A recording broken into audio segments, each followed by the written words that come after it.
విదేశాల్లో చదవాలనుకుంటున్నారా? అయితే విదేశ్ కన్సల్టెంట్స్ ని సంప్రదించండి.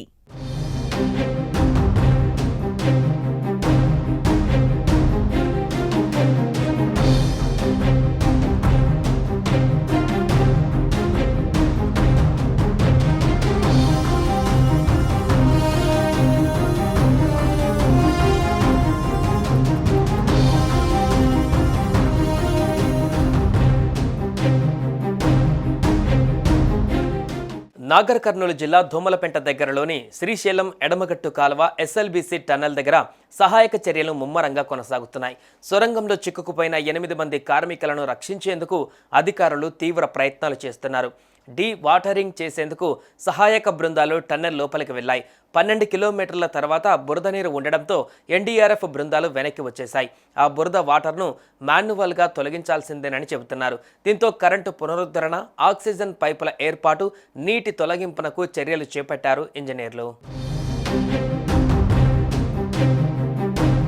ఎస్ఎల్బీసీ సొరంగ మార్గంలో సహాయక చర్యలు కొనసాగుతున్నాయి. ఇప్పటికే 11 కిలోమీటర్ల వరకు లోకో ట్రైన్లో ఎన్డీఆర్ఎఫ్ బృందాలు వెళ్లాయి. అక్కడి నుంచి 3 అడుగుల మేర నీరు నిలిచి ఉన్నాయి. 11 కిలోమీటర్ల నుంచి 14 కిలోమీటర్ల వరకు నడుచుకుంటూ ఎన్డీఆర్ఎఫ్ సిబ్బంది వెళ్లారు.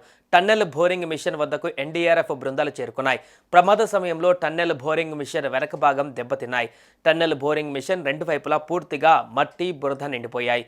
ప్రమాద సమయంలో టీబీఎం 80 మీటర్ల వెనుకకు వచ్చిందని ఏజెన్సీ తెలిపింది. ఎంతో కష్టపడి టీబీఎం ముందు వైపునకు ఎన్డీఆర్ఎఫ్ బృందాలు చేరుకున్నాయి. నీరు, మట్టి, బురద తోడే వరకు చిక్కుకున్న వారిని బయటకు తీయలేని పరిస్థితి ఉంది. సహాయక చర్యలపైన నాగర్ కర్నూలు కలెక్టర్ సంతోష్ సమీక్ష సమావేశం నిర్వహించారు. ఇందులో హైడ్రా కమిషనర్ రంగనాథ్ పాల్గొన్నారు. ప్రమాదం జరిగిన ఎస్ఎల్బీసీ టన్నెల్ వద్దకు చేరుకున్న హైడ్రా, డీఆర్ఎఫ్ బృందాలు సహాయక చర్యలను ముమ్మరం చేశాయి. ప్రభుత్వ ప్రధాన కార్యదర్శి సిఎస్ శాంతికుమారి ఆదేశాలతో హైడ్రా రెస్క్యూ టీమ్స్ సహాయక చర్యలలో నిమగ్నమయ్యాయి. సంఘటనా స్థలంలో ఇతర అధికారులతో కలిసి కమిషనర్ రంగనాథ్ పరిస్థితిని సమీక్షిస్తున్నారు. మరోవైపు దోమలకుంట ఎస్ఎల్బీసీ టన్నెల్ వద్దకు మంత్రులు ఉత్తమ్ కుమార్ రెడ్డి, జూపల్లి కృష్ణారావు చేరుకున్నారు. ఇదిలా ఉంటే సిబ్బంది షిఫ్టుల వారీగా పనిచేస్తున్నారు. రక్షణ చర్యలపైన అధికారులు సమీక్ష సమావేశం ఏర్పాటు చేశారు. జిల్లా కలెక్టర్ మానిటరింగ్ చేస్తున్నారు. సహాయక చర్యలను పర్యవేక్షించి అధికారులతో సమీక్ష నిర్వహించారు మంత్రులు ఉత్తమ్, జూపల్లి. సహాయక చర్యలపైన దిశానిర్దేశం చేశారు. కార్మికులను కాపాడేందుకు టన్నెల్లో సహాయక చర్యలు శనివారం నుంచి కొనసాగుతున్నాయని మంత్రి జూపల్లి వెల్లడించారు. రెస్క్యూ టీములు రాత్రి నుంచి అక్కడే పనిచేస్తున్నాయని చెప్పారు. సొరంగం లోపలికి ఆక్సిజన్ పంపుతున్నామని, వాటర్ తోడేసే పనులు నిరంతరం కొనసాగుతున్నాయని మంత్రి వెల్లడించారు.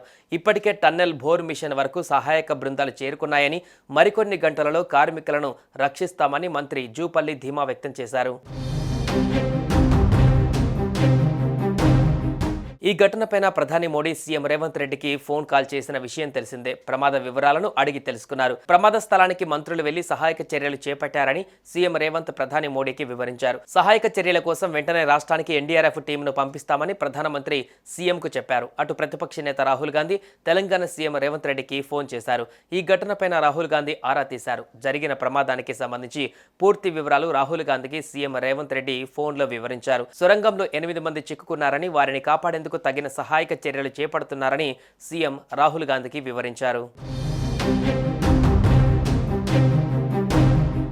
సుమన్ టీవీలో మీ పర్సనల్ అండ్ బిజినెస్ ప్రమోషన్స్ కోసం కింది నెంబర్కి కాంటాక్ట్ చేయండి.